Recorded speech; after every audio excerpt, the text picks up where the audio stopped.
Hi friends, welcome to my channel. ఇక ఆ 6 అస్థికలను కలపడానికి గంగానది తీరంలో అయితే బాగి, అమర్ ఇంకా వాళ్ళ కుటుంబ సభ్యులు అందరూ కూడా ఉంటారు. ఇక అమర్ అయితే 6 ఫోటో ముందు పూజలు అవి చేస్తూ నమస్కరించుకుంటూ ఉంటాడు. ఇక తన జ్ఞాపకాలను అయితే తలుచుకుంటూ ఉంటాడు.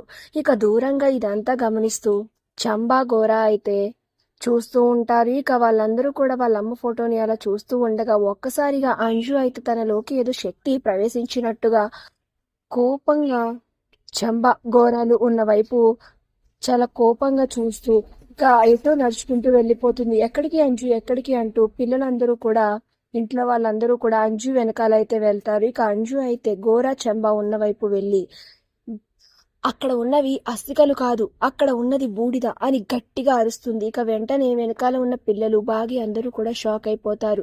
ఇక వెంటనే అంజు అయితే చంబాని ఇంకా గోరాని చెరోవైపు విసిరేసి వాళ్ళని బాగా కొడుతూ ఉంటుంది.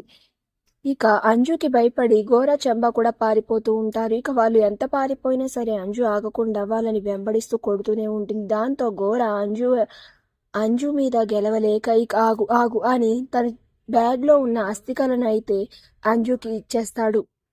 మరి ఇప్పుడు అంజు 6 అస్థికలను గంగలో కలిపేస్తారా, ఇక 6 మనకి కల్పించదా అనేది నెక్స్ట్ రివ్యూలో తెలుసుకుందాం. వీడియో నచ్చితే ప్లీజ్ సబ్స్క్రైబ్.